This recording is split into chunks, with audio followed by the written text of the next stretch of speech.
And a very good evening to you, and welcome to this evening's edition of Politics 101.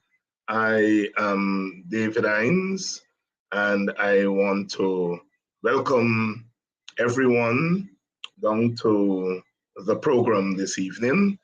As you know, we have to share the link so that everyone knows that we are on. My guest tonight is Brother Lincoln Lewis, and we're going to be talking about everything that is relevant. As you know, the issues regarding the shooting at Golden Grove it's taken on some interesting dimensions. We It's now reported that the policemen who were following Aubrey Norton and who said they had instructions. Now the commissioner of police, the acting commissioner of police, has said that he did not give instructions. He doesn't know what's going on. The commander there on the East Coast, or here on the East Coast, has said he didn't give the instructions. So therefore the question, who gave the instructions for the police to be tailing Norton? They weren't just tailing him with the police on the motorcycles, but apparently when he left Golden Grove, there was a police vehicle tailing him. The commissioner of police said he didn't give the order. The commander said he didn't give the order. Who gave the order? Who gave the order? The only other people who can give the order is the political boss. The political bosses. The political bosses. So we're going to be analyzing that issue.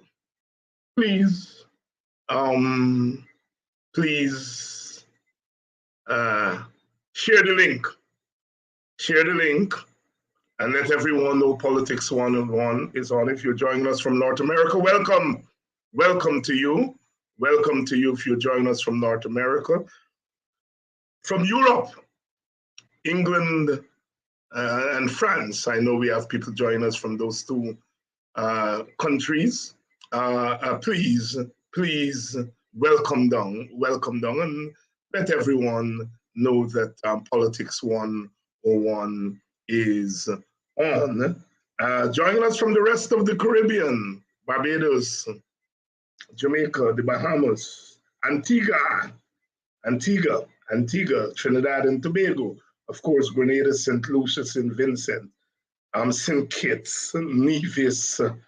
Those are places where people are, the British Virgin Islands. Welcome down to Politics 101. And of course, our people over there in Suriname and French Guyana, welcome down. And those of you, the majority of you, who are joining us from Guyana, our Guyana, welcome. Welcome to the Wednesday night edition of Politics 101. Special big up to the people of Golden Grove, Nabaklis, and Haslington, who are mourning the death of the murder of one of their sons. And that would be the center of our discussion tonight as we try to make sense of what's going on. The people on the East Coast, the wide East Coast of Demerara, welcome to Politics 101 if you're in Georgetown, East Bank of Demerara. And of course, my good people on the West side, West Bank and West Coast of Demerara, welcome in particular my friends and comrades there in places like Stanleytown and Good Intent, Sisters, Bagsville. Welcome, Potential Wales. Thank you, Pamela. Pamela says she is joining us from the Turks and Caicos. Our good friend Desiree joining us from Maryland. Welcome to Politics 101. Please share the link. Please share the link. I can't do the charade. I can't do the charade. But I want the same effect. Please share the link. Last night we set ourselves the target of a full house, and we got there 99.4% to a full house. Tonight we are aiming to fill the house. And let's engage in our discussions. Welcome everybody. Orwell, welcome. GT Root Girl, my she has some Buxtonian roots, and she impresses upon me all the time that she is a Buxtonian, and yes, I do know her family. Donna, welcome. The protest demonstration has just passed the backlist, so there is some protest and demonstration going on right now. If anybody's on the scene of the demonstration, please make contact with us. And let us know what's happening out there. So apparently the demonstration is going on, and demonstration is going on. Please, somebody's on the scene, get in touch with Brother Kedaki, who's helping to produce the program. Oswin, my brother from Chandler, Arizona, one of my homes. Oswin, thank you, Oswin, for joining us and for being a loyal Politics 101. Don is telling us here that the protest demonstration is just past Nabaklis. So the people of Nabaklis, Golden Grove, Haslington, and I called on people from the other villages, the good people of Victoria, Hansgrove, Belfield. I want you all to come out and to join that protest. Buxton, BV, Paradise, Bachelor's Adventure, Enmore North, which is part of that corridor there with Haslington. Please, that's what we've been talking about all the time. We've been asking for people to fight back, and the people of Golden Grove, Nabaklis are fighting back. Of course, we got news that GCOM has decided that it will not mount an internal investigation into the 2020 elections. My God. And the reasons given by the chair who voted with the PPP commissioners is that is the business of the courts.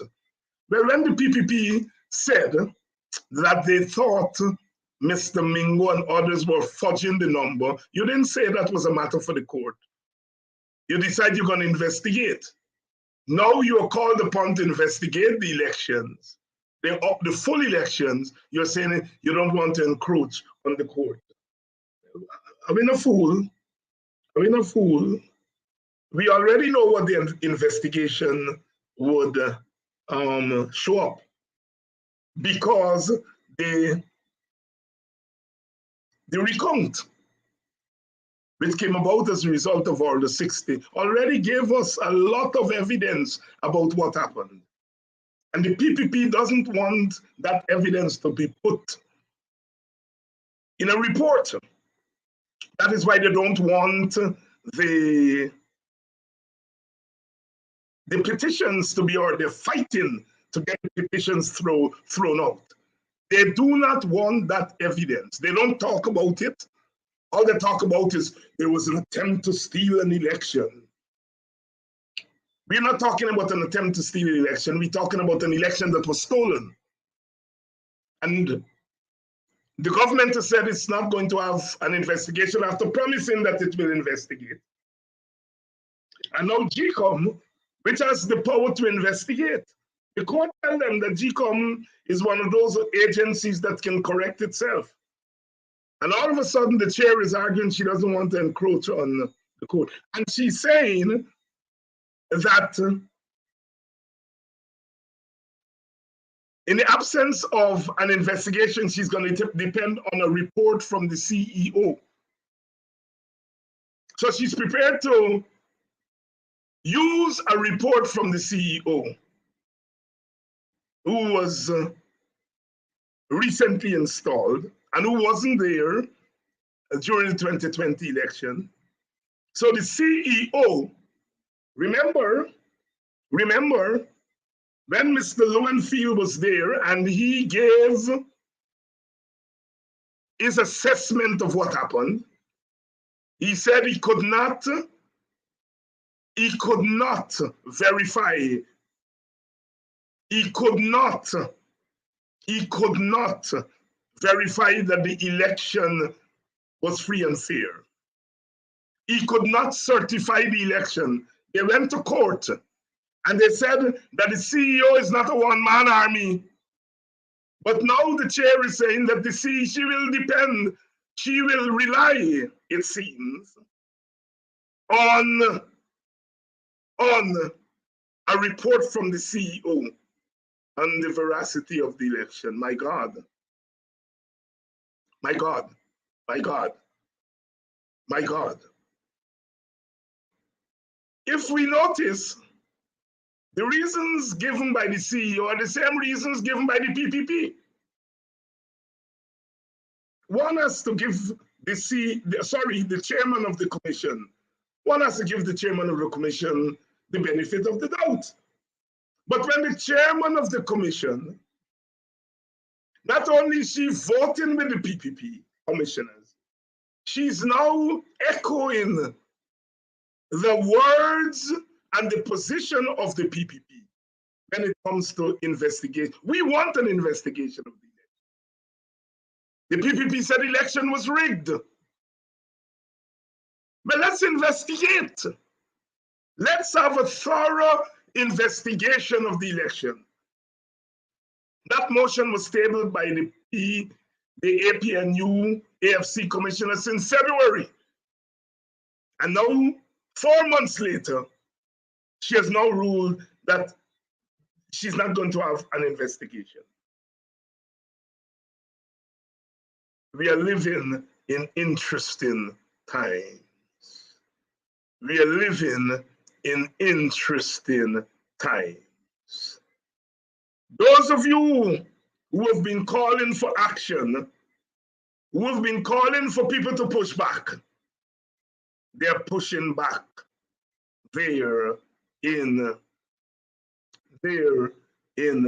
Golden Grove.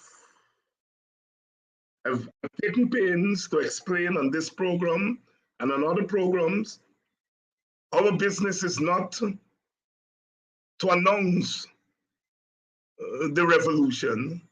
Our business is not to direct how people respond. People will respond as human beings respond. And that our duty is to prepare ourselves for that moment, because that moment will come like a thief in the night. And I can assure you the PPP is preparing itself for that moment. We want to televise the moment and not prepare ourselves for the movement, for the moment. Human beings are human beings. That's why we're human beings. When we least expect, people act. And so, big up to the people of Nabakris and Golden Grove, Haslington, the surrounding villages, all those people who I understand are out there are protesting. The commissioner went there, he met with the family. I guess they give the family the same story that they always give families. And we remember during the Orin Boston demonstrations, they asked the family to ask the protesters to come off the street, that they're going to take care of business. And the protesters came off the streets and they reneged. Apparently, this family is not falling for that. I was there as part of a WPA delegation yesterday and met with the family. And I went there not to deal with politics with the family, but I went there to give my condolences and the condolences of our party. Because we have to give families the space to mourn. They're the ones who have lost a son, a father, a brother, a grandson, a nephew, a father, a husband. And we went there yesterday to give our condolences and to assure the family that we are in solidarity with them and that we would not leave them. And I walked through parts of the community and chatted with some villagers. And my message was that you are doing the right thing. You're standing up for justice. And what is beautiful is that those people have taken the initiative on their own. I think that we, as political people, have to give them the necessary support, not to go into the village and try to direct their business. And they were very glad for that message. I told the young men that they have a right to protect their women and protect their children, protect their sons, protect their community. I was glad that young men in the community are angry. They have a right to be angry. Who feels it knows it. It was a wonderful visit to the village, and it is good to see that people are keeping up. People are keeping up. Lou is saying Peterkin, stand up, my people. I know the Peterkins there's some Peterkins in that area. I think they originally, and more people, and they move into that area. Member of Parliament, Miss Peterkin was from that area. I want to say hello to Ernest Elliott, who's the PNC man on the ground. Hello to Mr. Cummins, who is also one of our persons on the ground. This morning, I was on Kilaki program, and one of the PPP persons says that we are inciting people, and he will tape our program and send it to the Commissioner of Police. And I tell him, don't only send it to the Commissioner, tape it and play it on all them PPP channels, because it's them I want in sight. I'm not interested in inciting our people. Our people are inciting themselves, and our people are inciting us, the leaders. They are calling on us, the political parties and the political leaders, to get busy. And people were calling in this morning, expressing themselves, and I tell him, tape it. Tape the program and show it to the whole of Guyana. Show it to the whole of Guyana. Louis saying, hey, yes, my uncle was murdered in Enmore and my family moved to Islington. Yes, Lou, I was doing some research there with some ladies. Gosh, it's more than a decade ago. And I visited with the matriarch of the family there, and she was telling us the story that the family member was murdered in Enmore, and they moved to Haslington. You know, a lot of that history is there. You know, everybody talks about the Earth. Albert, Dr. Hinds, sanctimonious, liar Jack Dio says the US congressman is misinformed. Well, you know, they don't want the Congress people to talk and tell the truth, and we have to do it. We have to do it. I was making the point that I listened to some of our leaders on our side who were saying, oh, well, everybody's suffering. Indian people are suffering, and oh, there's this thing and so on. And I had to make the point. Stop that nonsense. Stop lying to yourself. Yes, PPP supporters are suffering. Yes, PPP supporters have to face the high prices. Yes, the PPP supporters have to deal with some of the things that the PPP is doing. But the PPP supporters are not burying their dead sons. Nobody's going into a PPP area and shooting their sons in front of their wife. Nobody's going into a PPP area and shooting their young men in their backs as they run away.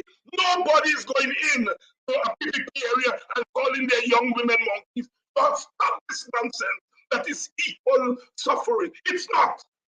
With all due respect to our Indian brothers and sisters,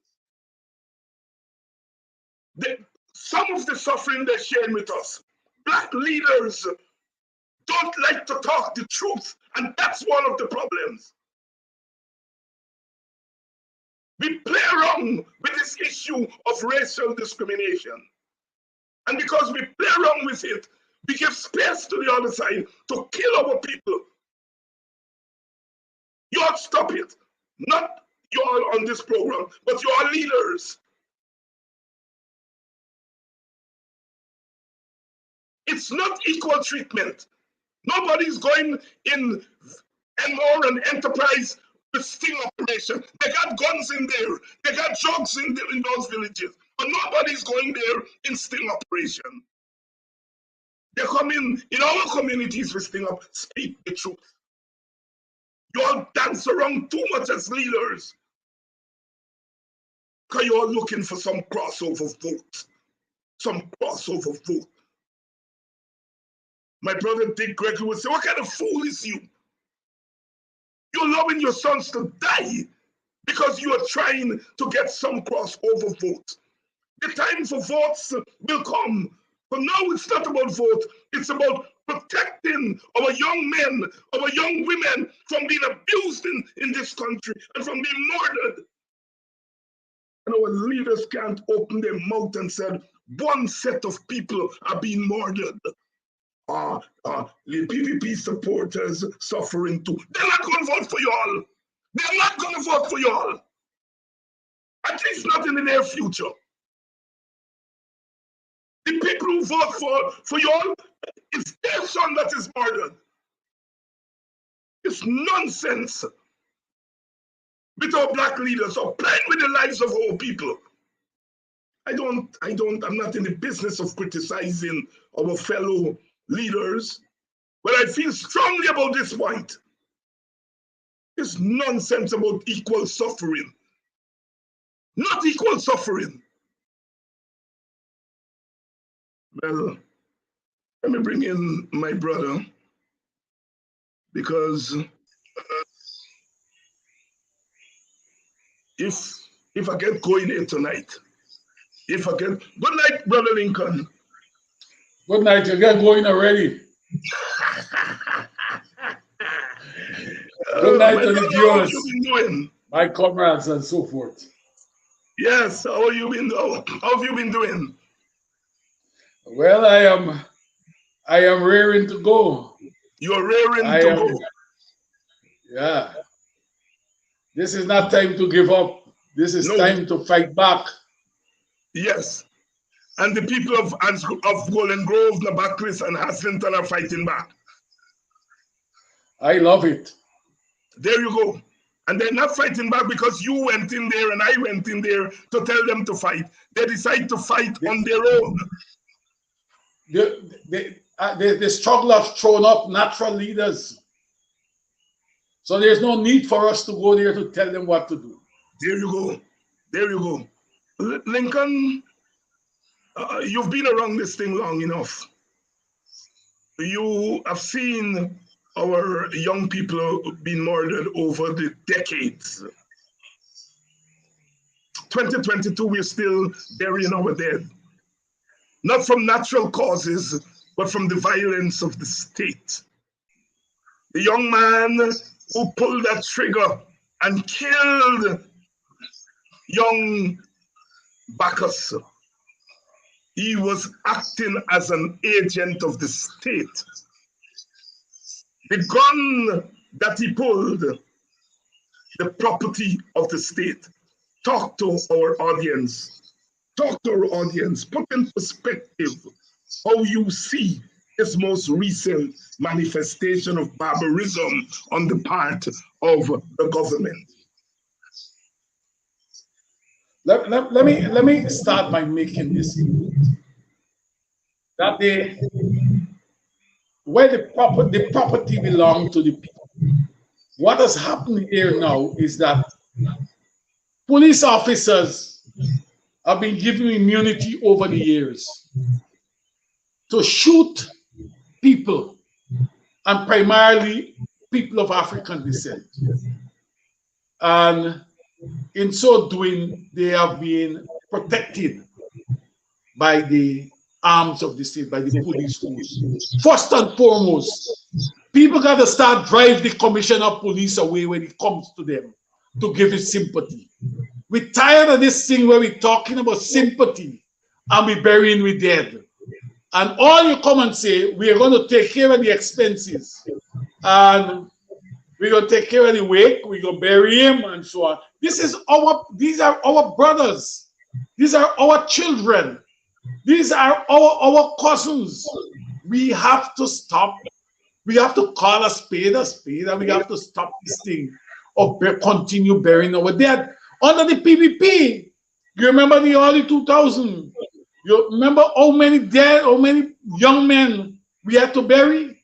This thing coming back. People believe that they have the immunity that they can kill anybody, regardless of the circumstance. No longer we have had a change. Let me tell you something. When I just cost Granger, under Granger, this thing is down significantly. Now this thing turned back again. Maybe the butcher from Maeka have given the orders that you can kill and we will protect you. The family should have driven the commissioner of police away. Drive these people away. Why are we continuing to bury our dead and talk with these men and women who are prepared to do this to us? They don't care. We have to understand that these things, the weapon that is being used, is taxpayers' dollars by it. Is that the state has turned around on the people. And we need to stop it. The only way it can be stopped, not by only talking, we have to do other things like what they're doing out there. We have to protest. We have to make sure that the protests don't stop until we get what we want. We have to drive them back.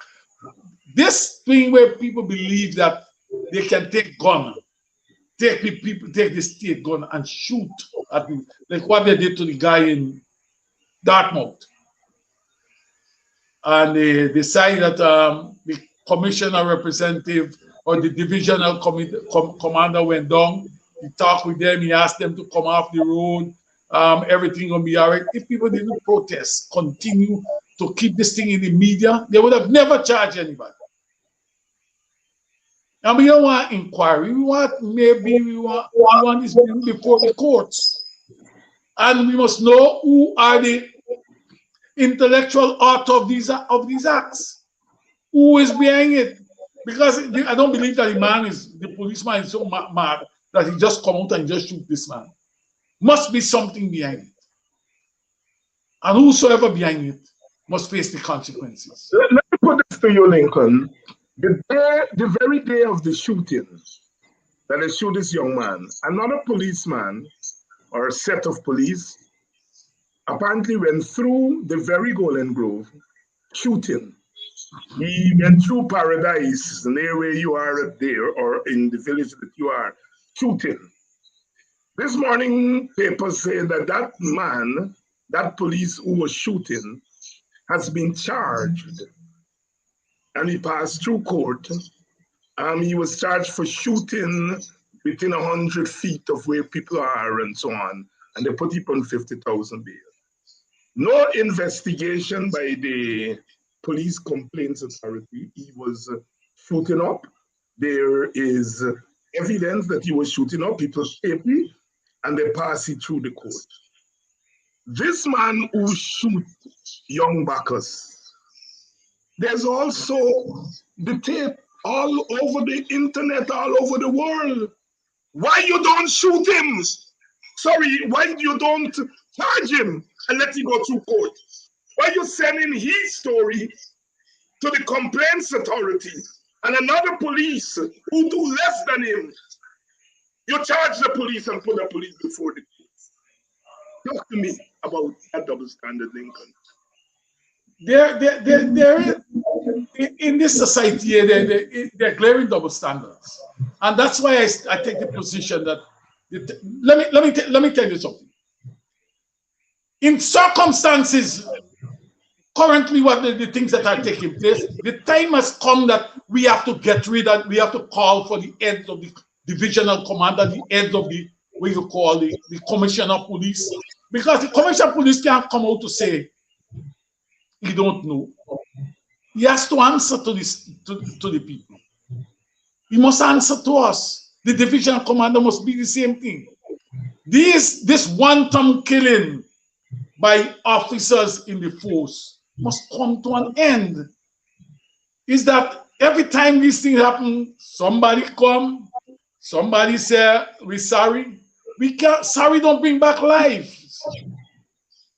We have to approach this thing differently. We have to fight back. And we must not fight back only asking for the charge, for the charge to be instituted against the only policeman that pulled the trigger.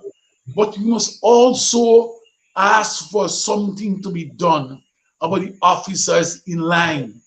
They must answer. We must ask for the conditions that give rise to this kind of behavior. The conditions have to change. So, and you made the point, and I agree with that point. I've said that over and over again. The coalition government under Mr. Granger put a break on this criminalized state. What it didn't do was to root out the conditions under which this kind of phantom business thrives. So as soon as the coalition government moves out the way, the phantom rises again because the conditions.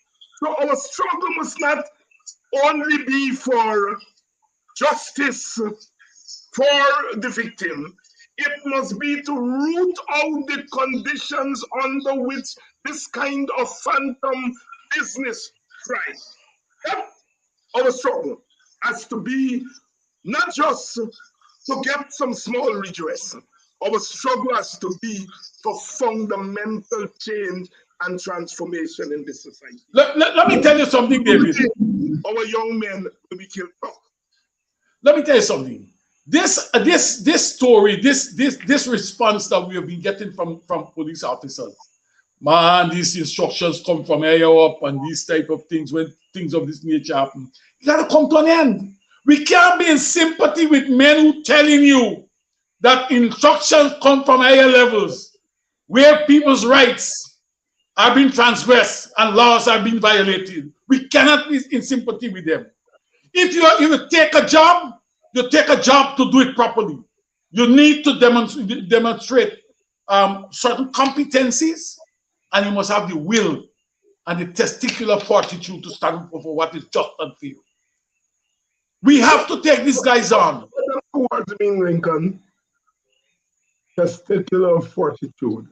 I seem to remember you using those two words. And a certain man said, I can't write in Chronicle anymore. Testicular fortitude and economic genocide. Well, you get a man who remembering economic genocide every day.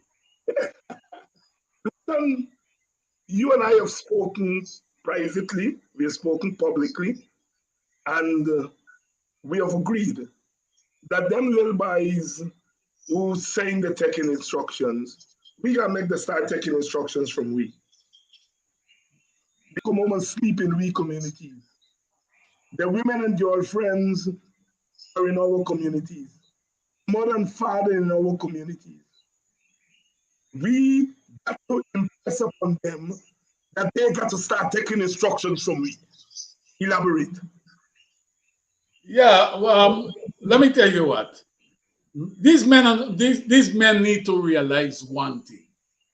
That when they do all these things to the community, people in the community, that they got to come back and live with. They are putting their own lives at danger. They need to start understanding that people can't give them gun and tell them to go in their community and shoot people. I tell you something. You know, David, I tell you my own personal experience. I had a son who was in the police force. When Ben Scott, myself, and Freddie Kissoon were picketing Henry Green's office, and they called them at TSU and they asked them to go out there because these men protesting. And they asked him, he asked who are the men, and they named the men. He said, he ain't going, that's me father. Me ain't going there. And you know what was it? They put him on, what you call it, they push you around, put him to sit down on bench and all this thing. I know within a week what he did, he handed in the resignation, he got Litchfield and lied down a year before he gone. Right? What I'm saying is that we have to start letting our children in the homes understand that they can't do these things to their own communities. They can't do this thing to their own families. Right? This thing, you made a point. You've been talking. We gotta make life difficult for these guys. You know? They can't be comfortable in the communities. No. We're not advocating violence against police, but we are saying that. But we have enough of it, man. We have enough of police violence on our own people. Yeah. You have to listen to us. I'm sure by now, Lincoln, you saw that hideous tape of policemen following the leader of the opposition, Aubrey Norton. Riding. Yes, I saw that. I saw that thing. You're a rule of law man. I always say that. You're a rule of law man. Talk to us about the rule of law in relation to that story there. You know, it's an infringement on the man's freedom, you know. On the man's freedom, not only his individual freedom, but his freedom to ply his own trade as leader of the opposition. And as a politician, they cannot be doing this. And those decisions were not made. I'm convinced about it. Were not made by the divisional commander.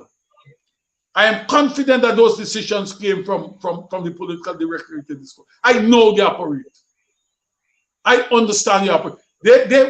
As long as they get state power, all they can do, they seek, is to abuse it, right? To suppress alternative views and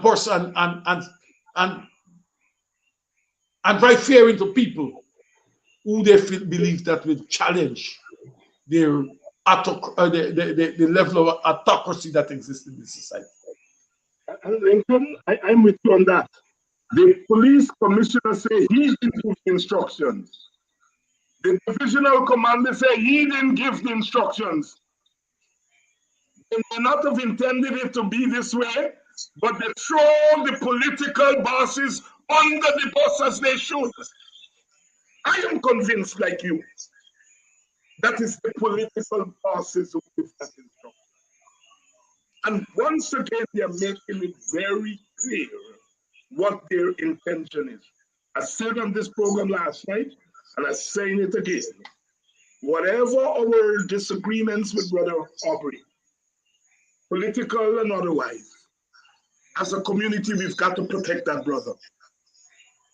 We've got to protect that brother. We've got to raise our voices so hard that they'll be afraid to do what they do to Aubrey Norton after today. Because it's always today. Tomorrow Lincoln is you and me. And so on. Along the line. We, all of us, have a responsibility to protect that brother. The community must protect that brother. Because if we don't protect him, then we're opening the floodgates to the rest of us. How you stand on that? The issue is not about only about the Aubrey Norton, the leader of the Aubrey. What these people are doing, they are abusing the state resources in driving fear in people, because I'll tell you what's going to happen. It will not stop there. It will be you, it will be me, it will be everybody. Aubrey, as leader of the opposition, represents the views of half of this society. So what they are doing is attacking that half. It is not the individual only, it's the office that matters to. They are attacking that half of this society. And what they're saying to you, that look here, we are going to follow him wherever he go. If possible, we will drive whatever fear in. But what was good is that he came out and he confronted them. Confronted them. Right? And that's what we have to do. We got to confront these people. We got to share. I hope that they are not like the other morons in the PPP whose greatest strength is that they have no shame. I hope that these men who we confronted has enough shame that they will desist from doing this thing in the future, carrying out these instructions. And of course, welcome down to Politics 101. Emily, welcome to Politics 101. Colin B, welcome my sister Denise Booker. Welcome to Politics 101. It's not too late to share the link. We're about 60% of where we should be. We're about 60% of where we should be. I want us to stand. We are doing this for the young man who was murdered. The young man who was murdered. Some way they denied giving command to the murder of Orrin Boston. Yes, the same way, Pamela, the same way. We have to learn from history. The ideologues, my friend Ravi Dev and them, they call me a memory warrior. What I mean is that I just use history in order to mobilize people. And David, yesterday, the behavior of them yesterday informs the behavior today, and today's behavior will inform tomorrow. So you got to remember the history. You have to remember that. History is not for some people, it's for everybody. Some people just tell you, when they're going to tell you something, they just tell you, when they're going to talk anything, the first thing they want to tell you, when you raise any point about the atrocities that are being committed by the government, they will tell you that 1964, how many Indians, 3,000 Indians were beaten out of Linden. With 3,000 that you have never had, right? So is that history too? It's history. That is their history. That is the history that they write. Yeah. Okay. We have to remember that when this PPP was in power in 2000, we were picking up dead bodies on the road, right?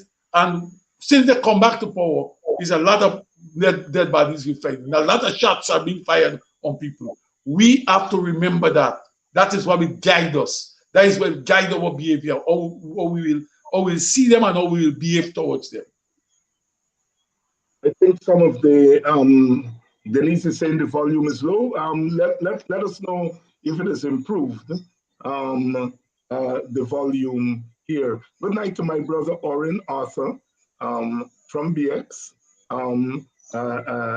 California. Somebody I noticed earlier was saying they're on the show from Tennessee, down there in the south. Welcome to Politics 101. Lincoln, GCOM said that they are not going to do an investigation into the election. Are you surprised?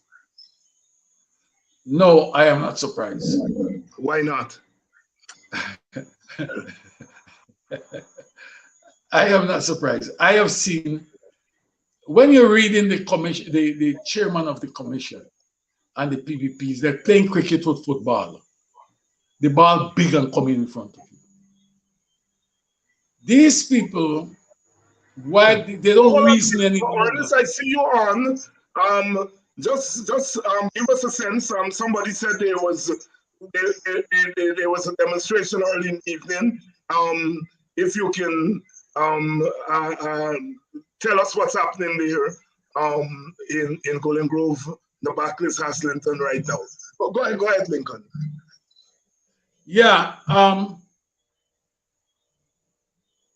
Any reasonable thinking person would have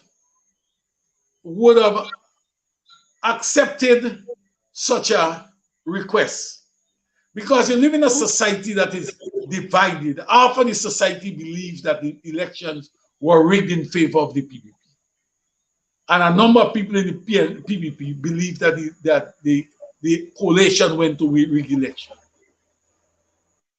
Having had that division, we need healing in this society. And that healing can only take place if we get to the truth by carrying out an inquiry into it. It is a responsibility of the commission to do so. You know, the appeal, the CCJ said the commission is an agency that can do such things. And we cannot sit down and rely on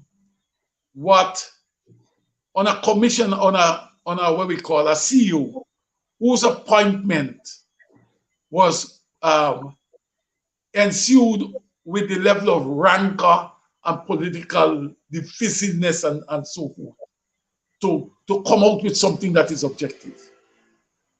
We live in this society, we know what it is.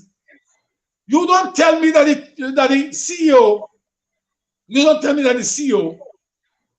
who born in the belly of a political party will come here with anything objective that incriminates the political party.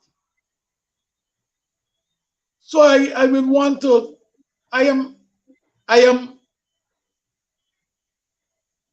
while I expect this to happen, but I want to implore on the chairperson. The time has come for you to understand that history is watching you, and you need to do something to take your image out of the cesspit.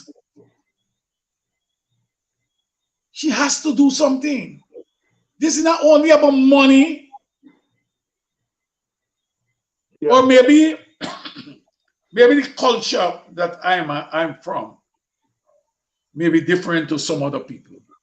But I believe that, I'm a man who believes in life after death, David. But life after death means for me is not going to a heaven that somebody telling me about. What I do on this earth will live on. Yeah. And my children, grandchildren, and great-grandchildren, and all the generations will have to account for it. So I implore the goodly chairperson, look back on what you're doing. You're not helping this society. We pay you to help this society. Not only to put a ballot in the box, but to heal and to make sure that we live as a cohesive group of people. A cohesive nation. And I had a recent conversation, a long conversation with the previous chairman of the commission, Mr. Steve Surjali. And one of the things I learned from that discussion with Mr. Surjali is that he said he never used this casting vote as the chairman of the commission only once. Only once he used the casting. It was when Mr. Bodo was attempting to steal that election for the PDP. The chairman said that is the only time he uses casting vote. Rather, other than that, whenever there was a deadlock in the commission, he allowed them to come to a compromise. He did not use his casting. And that is extremely instructive in the context of the kind of commission that we have. The chairman ought not to inject himself or herself in a partisan commission. And I think the Suraj Bali model is the best model that we can use for the kind of commission that we have. But this chairperson is the other way around. She's politically trigger happy. She's ready to use the casting vote. What's your thoughts? That's the way to go. Let me tell you what. I've been in organization for a long time.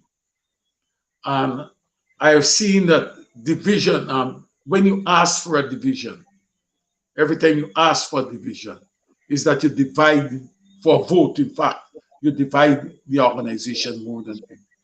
I always remember an issue where I was at a meeting and two groups were daggers drawn against each other, fighting.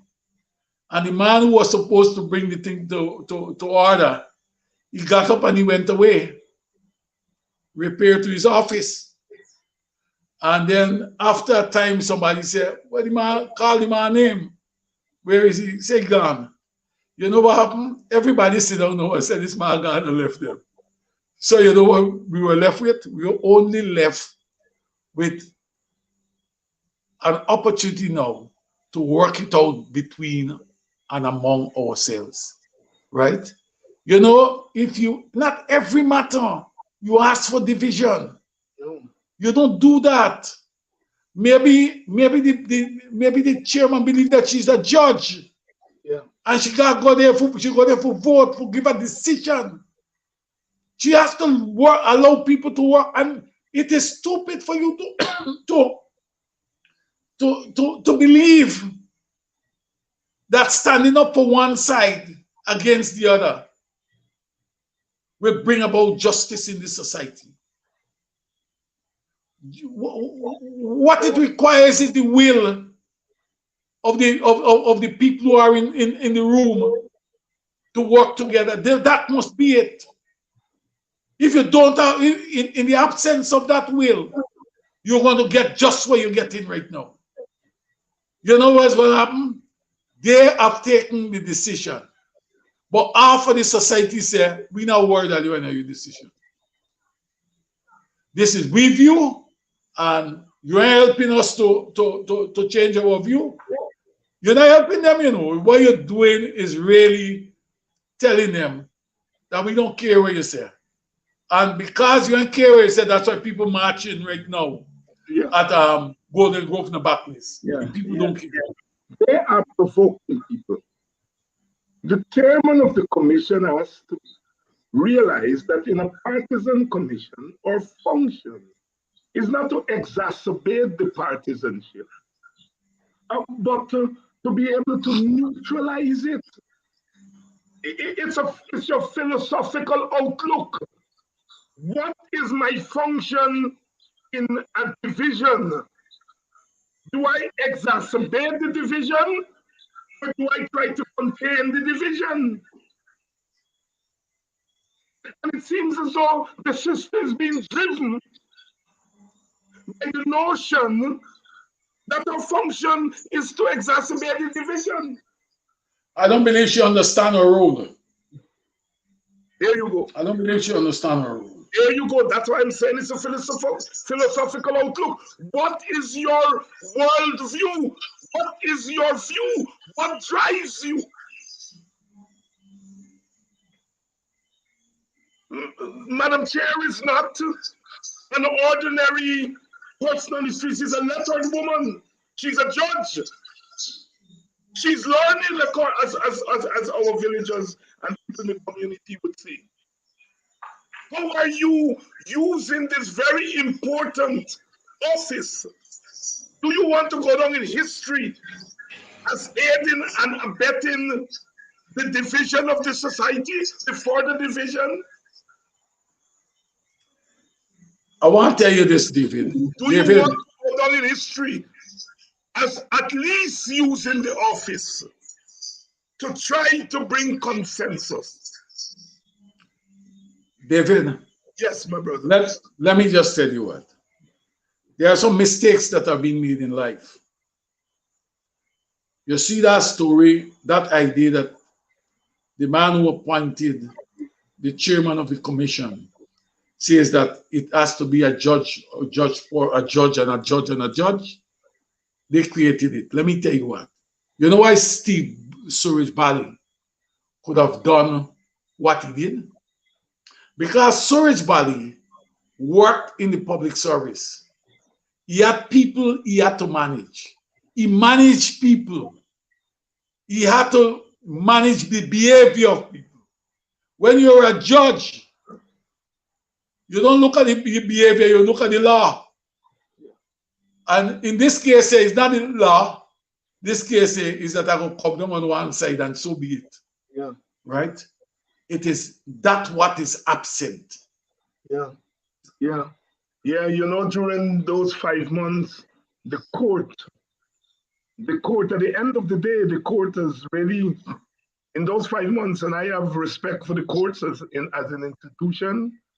I would not like to see the courts destroyed, but the court has set Guyana back at least 3-4 decades during that 5 months by not recognizing what was before them, that they were not.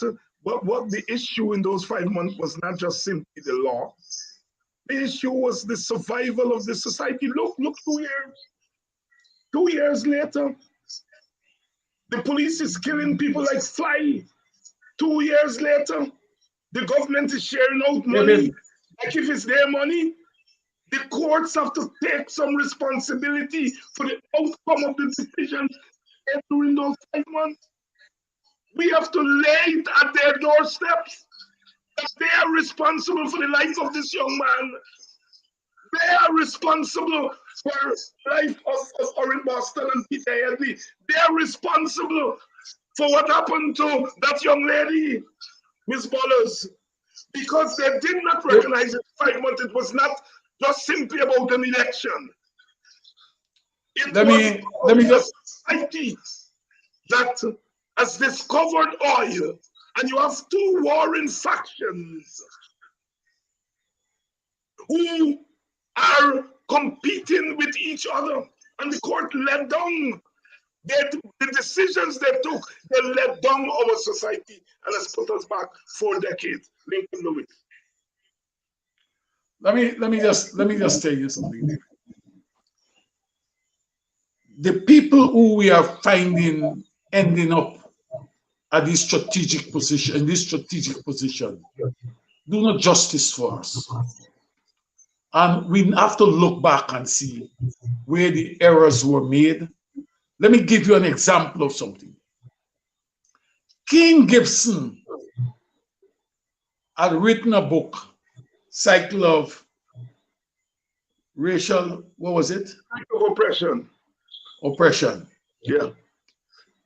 A group went to the Ethnic Relations Commission and said that the book creating racial problems in the country.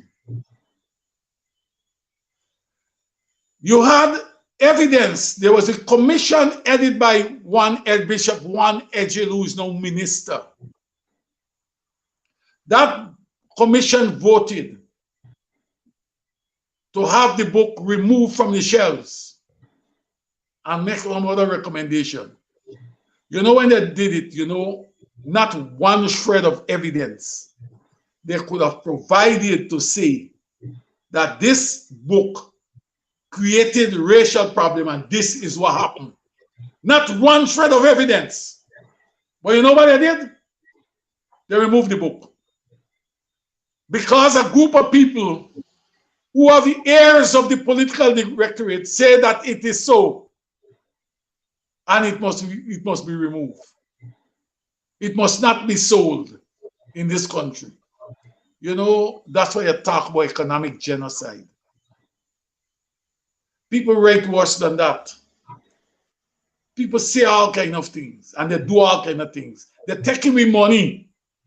And when they take me money, the state money, they go to region 2 and they say, look here, this is for you to do business and what have you. And when they come to region 3, they do the same thing. And when they meet to region 10, they say, we're going to give you some money, but we got to come back to see what you do with it. You see what they're doing? They're giving some here with no conditions, no strings attached. Because it's we people there. When they come to another constituency that they're not in charge of, or they perceive did not support them as they ought to, we're setting conditions for you to satisfy when we give you anything. And the faster people come to terms and understand that many of the men and women who look like me, who are in the PPP, they are basically morons. And that's how I see them. That's how you see them. They are not part of, they're not, if you, let me tell you what, these men and women have to come to terms that this thing is not about them. It is about the community, entire community. And if you set the groundwork now for the destruction of the other section of the society, while you consider yourself privileged, you down the road, your children and your grandchildren will not share, will have the same faith, that you sit idly by and you condone to happen to other people. Some of our viewers are saying they are beyond that we have to take it out of our minds that they will be anything else but morons, that they are not going to come to what you're asking for. Good night to Fitzralph, one of the soldiers in the street protests of a decade ago. Good night, my brother. And my teacher, Mr. Boson, man from Kanji area, they came to Buxton and taught us at Buxton Secondary School. We didn't know it then, but we know it now. He was determined that young black boys, he paid attention to girls in the class too, but he was harsh on us as boys. He didn't allow us to snack too much. And now we know, because we look at our young black boys being wasted away today. Yeah? And now we know that those teachers understood the importance of ensuring that little black boys and girls didn't fall by the wayside. But I remember Mr. Boson, them George used to get off, but he would put 2-3 rulers together, you know, as if to emphasize 3 times that you all are not going to slip by the wayside. Mr. Boson, big up. I always say that about my teachers of that era. Mr. Boson is asking here, this may be off topic, but can an injunction be brought against the government to stop all appointments and issuing of contracts until the commissions have been appointed and operational? It's a good question. And I believe that our lawyers need to do more. All these things, I still believe that we are not taking enough issues to the court. Yeah. We should get them busy in the court. And that same court where people believe that will not do anything, we'll force them to do something. Yeah, well, I mean, in struggle, it's not about getting the court to do anything. It's about putting the court on trial. Even if the court doesn't do it, the judicial review is about putting the court on trial. Often we think that you go to the court for the court to give you some victory. Our courts are they're too conservative. But we have got to use the space. And so I believe there's an for the loss of us AUC Kwayana. He would go to the lawyer's office and point out to them, this is what you can do. Because lawyers are lawyers. Lawyers are not necessarily political lawyers. Lawyers are not necessarily philosophical lawyers. Lawyers are not necessarily students of law. All right? They're lawyers. And so I think that we can go to the court with this injunction. You see what they've done during the 5 months is to scare lawyers by telling opposition lawyers that they're abusing the court. You're not abusing the court. The court. That's what the court is there for. Important branch of the government. And it is the function of the court not only to interpret the law, but it's the function of the court to ensure that the law is a living law. Thurgood Marshall used to say the Constitution has to be a living Constitution. And the court must not be afraid to engage judicial review. And so, yes. Let me just make this point, David. You make reference about the 5 months, the post-election, the post-balloting. You know, what I observe as I go back into it, when these people are so rabid, they are a group of them. When the government, when the coalition, not the coalition, when the PPP goes to court, it was all well and good. I've written about it. I said it is the right to go to the court. But when somebody who perceived to be a coalition supporter goes to court, that person is wrong to go to court. What they were trying to communicate is that it is only they who have the right to go to the court, and nobody else have that right.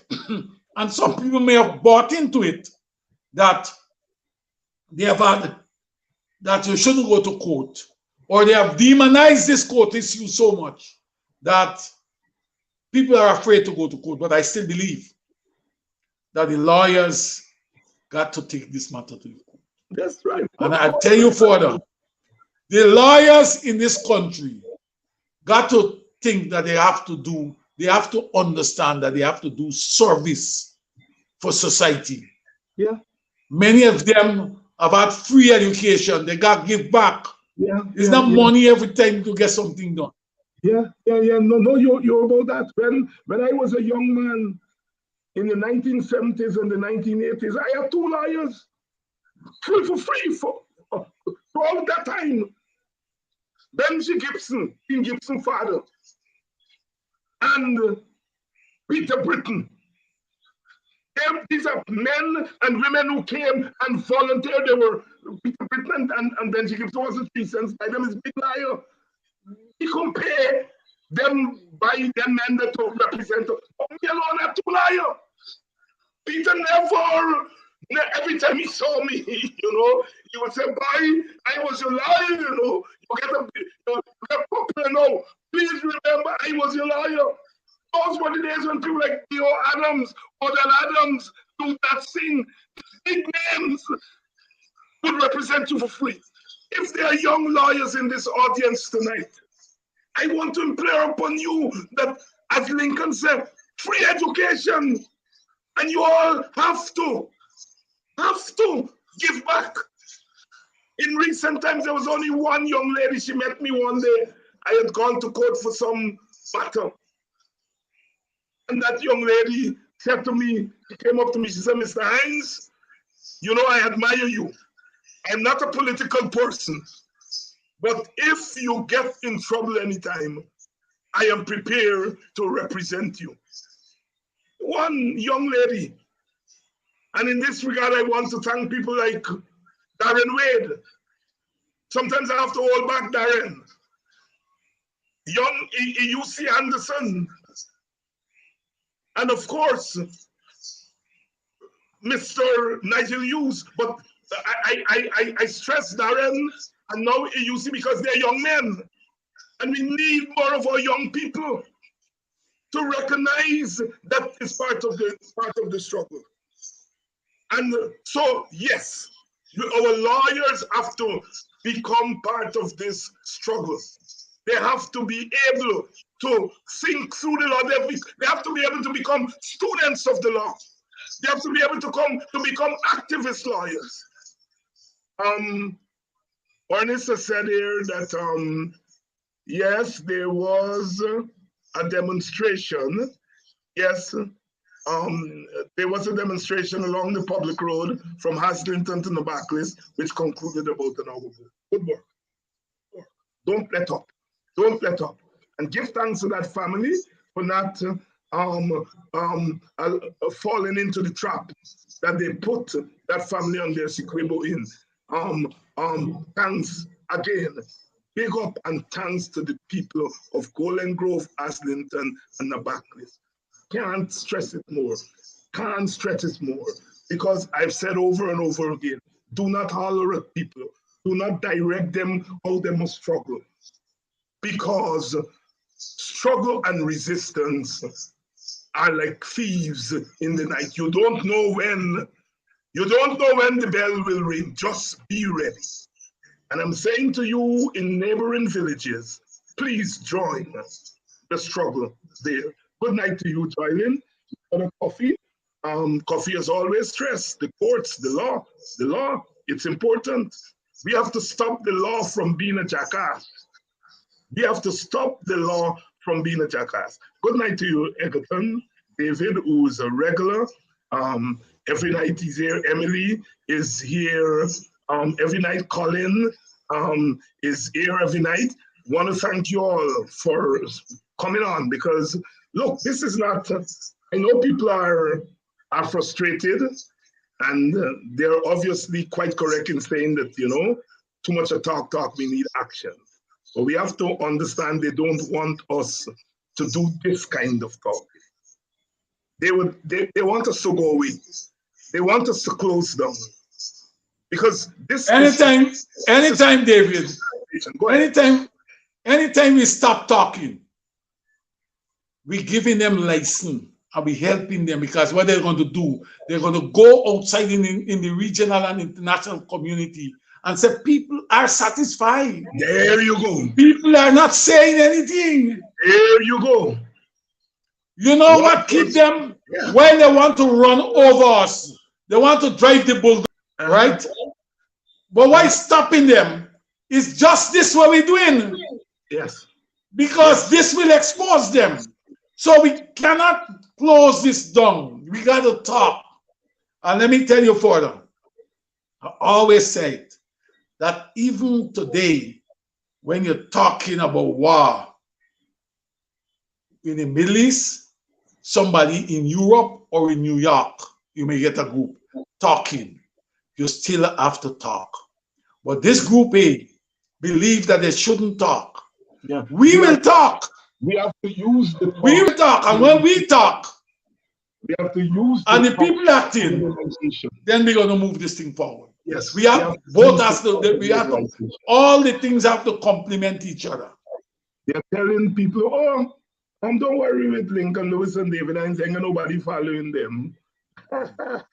And behind the scene, well, you get a certain man. This man just walk around and say, "Look, I give you so much money," and so on. He went to a place and he tell them, he said, "Lincoln Lewis ain't get nothing to give you. I get money. I can give you money. Yes, you can give them money, but not you money. It's we money." Right? He's saying today, Jack Bill spent his first half an hour calling Norton name. And that's when you know you're hitting them where it matters. When they can't ignore you. When they can't ignore you. It means that you're hitting them. You're hitting them where it matters. I am saying over and over again, I've had the good fortune. I've had the good fortune of going to school beyond high school.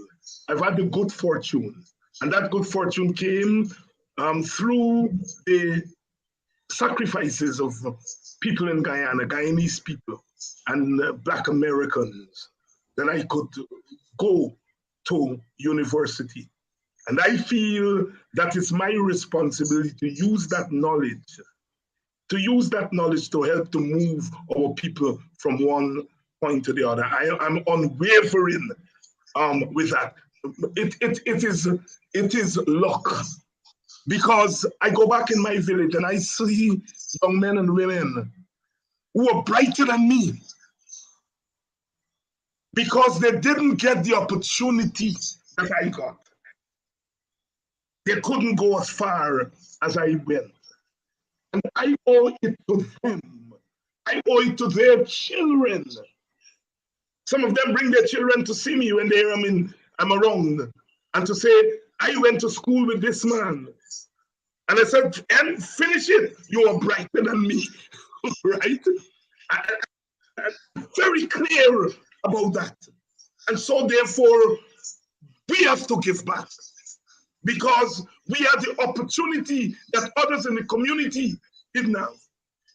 And so I am not allowing nobody to turn me around. I am not allowing anybody to tell me about inciting and so forth.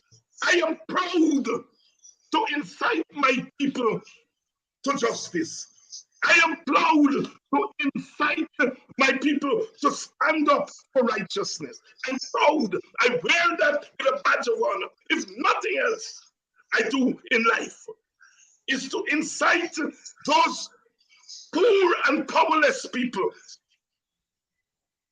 to raise their voices and to use their bodies to make statements.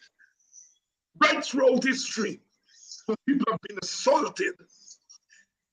And sometimes some of us who may have a stronger voice, we cower in fear. I am not cowering in fear. I am not. Because those who made it possible for me, a little boy from Buxton, to be able to speak, they did not cower in fear. They stood up. They did things to make it possible. I want to call on my fellow so-called middle-class people, the professionals, the lawyers, and them, contribute. I'm not asking everybody to come to the front and offer themselves as public leaders. I'm not asking that. All I'm saying, help where you can help. Go and offer your services to that family. If you're a lawyer, go and offer your service to that community that is standing up for justice. And you young men who have guns in your hand in the police force, the women don't carry on like that, but the young black men, all you stop it. All you stop it. All you stop it. And we know we are not going to get the rulers to stop it. They want to use you all. I don't use the term house slave loosely. But that's what they want you all to be, house slaves. That's what they want you all to be, house slaves. And it's a denigration of our dignity. We came out of slavery without shirts on our back or foreparents, but we came out with our dignity. Our foreparents gave us dignity. And you young black men, this fast money, this big fast money that they're enticing you all with, giving you all $200,000, and they're giving their own people 200 million. This fast money. They give you, but David, they give them what they do. The program now is give the African man, give you a slot. And the man who support them, who you see as the supporters, they give them a 50-acre land where they can mine cattle, they can run a farm, and these type of things. And we give the man, normal African man, what we call a 50 by 100 house lot. When you don't put on your house, you don't get place to a proper kitchen garden. And it is time that people look.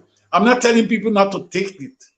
Take it, but you have to fight for more. You got to fight for what is justly yours. The difference between You can't sit down. There's a difference between empowerment and handouts. We must not be satisfied with handouts.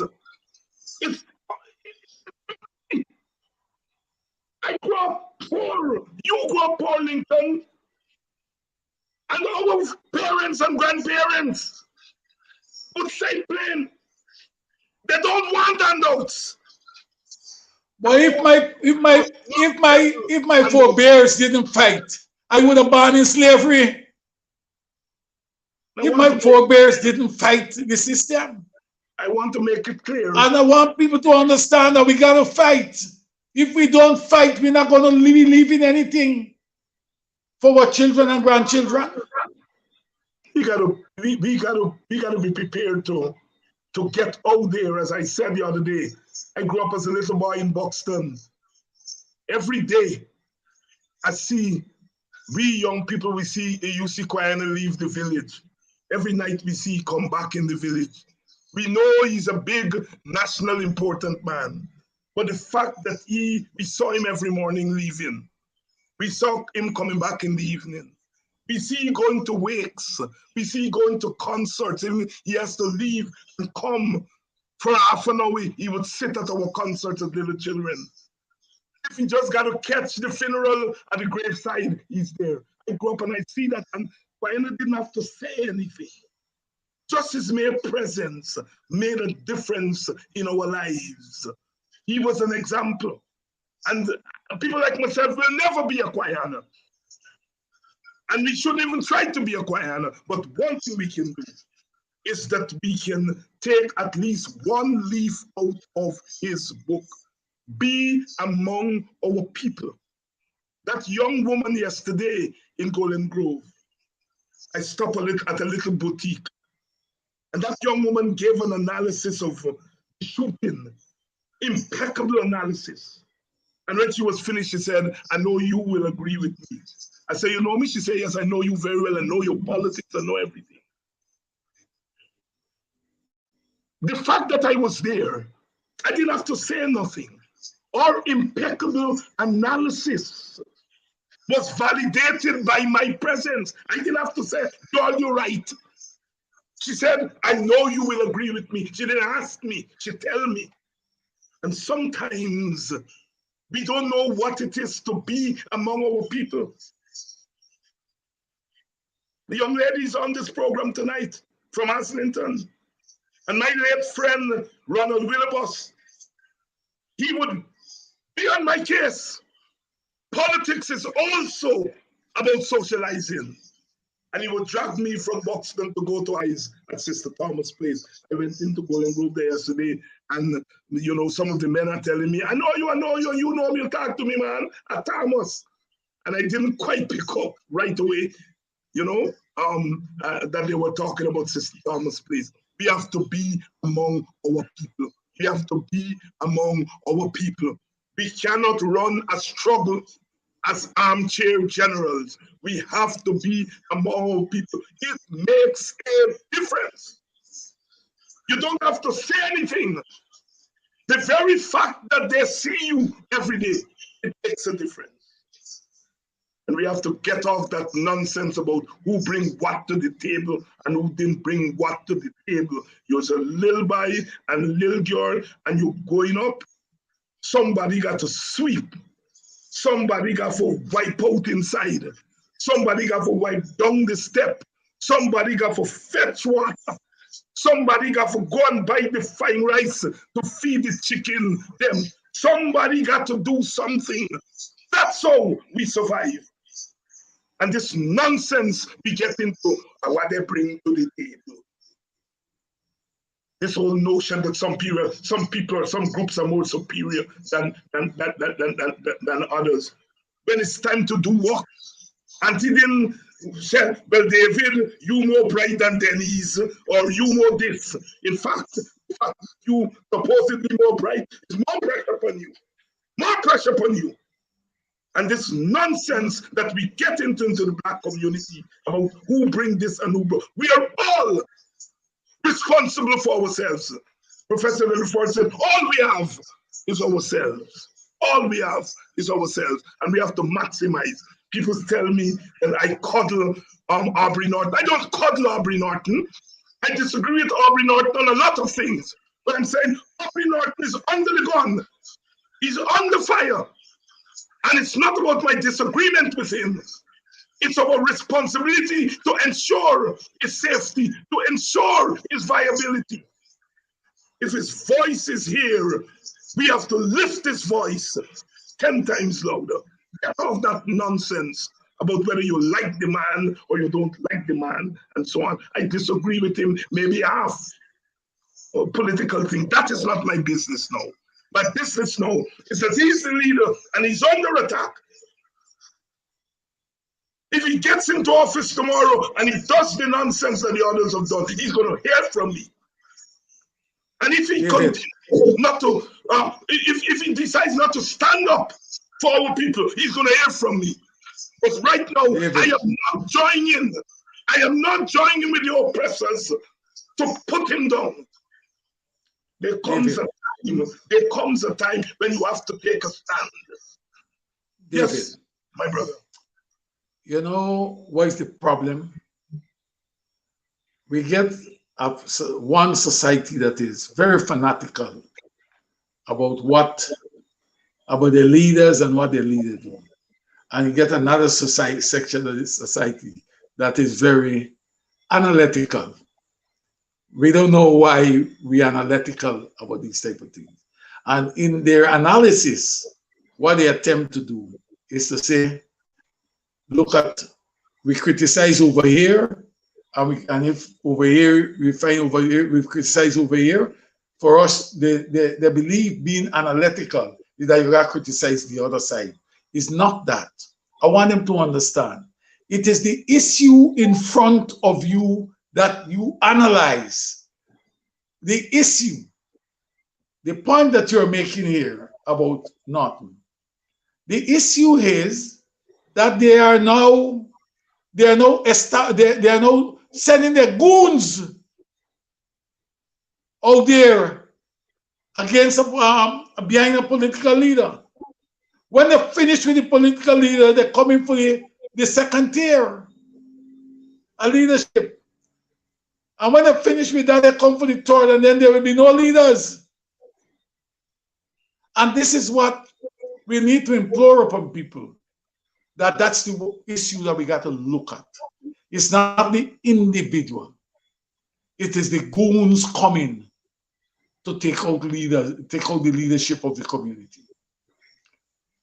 Politics 101, as usual, we are here tonight. We do what we do every time we come on tonight. Every time we come on at night, we do what we got to do. Our work is God's work too. Our work is the work of the ancestors too. Our work is the work of righteousness. If they want to use your race, and I'm quoting Walter Rodney here, if they want to use your race to dehumanize you, you have to be prepared to use your race to humanize yourself. That's where I stand. That's where I stand. I love my country. I love my country like all of us love our country. And we want to make sure that all of us who live here, all of us who tenant here, we are treated with respect and dignity. And as African people, our dignity has been under assault for centuries. And we ought to put a stop to it. And my point is that I ain't depending on the Americans to the indignity that is being. I'm not depending on some person in the government. It is black people who have to stop it. And we stop it by coming out from the shadows. Coming out from the shadows and face them. Our brother said, if we must die, let it not be like hogs, hunted and penned in an inglorious pot, while round us bark the mad and hungry dogs. If we must die, let us nobly die. That even the monsters we defy shall be constrained to honor us, though dead. Claude McKay, Caribbean and Jamaican, one of the greatest poems. When the white man, the white warrior, Winston Churchill quoted that poem in World War II. That a black man from a little island in the Caribbean can coin those words and put them together. And if a white man can use it to defend empire, we black people must use it. We must die. Let it not be like so. You're going to die like hogs. If when they kill your son, you sit down and in the shadow, don't take out the picture. I ain't want. They already have your picture. They already have your picture. Why are you hiding? Come out. Come out, black people. Come out, poor people, and stand up erect. Stand up.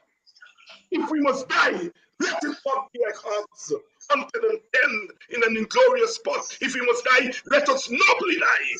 That even the monsters we now defy shall be constrained to honor them. What though the open grave? Dying with our back to the wall, but fighting back, fighting back, fight back, fight back, fight back, fight back. And there are a million ways to fight. There are a million ways to fight. Fight back. I don't give one damn who say, oh, David Hinds railing, David Hinds is rated, they can go to hell. They know not where I come from. I know that. I know that. I know that. And the voice that I have to rail today, somebody once said I should not rail. But a village and a country said, take your voice and rail against injustice, rail against oppression, rail against inequality.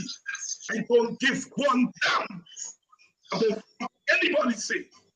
Injustice is injustice. I go to sleep at night knowing that when Indian people cried out, I spoke to them. Why can I not stand with people whose color is my color? I go to sleep at night knowing that I stood with Indians when they cried out. And I'm standing with black people now that they're crying out.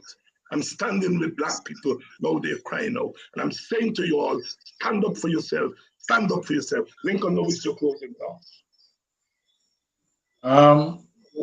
I consider this moment a one where we are not only at the crossroads, but we are on top of the hills, looking down.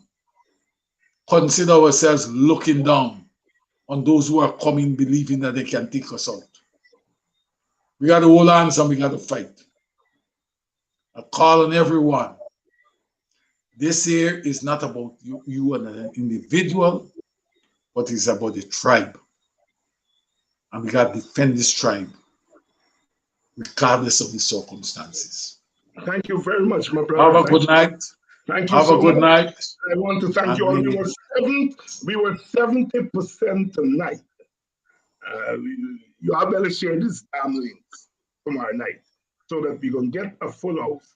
Tomorrow night, we're going to be on and we're going to continue this conversation. We come in peace.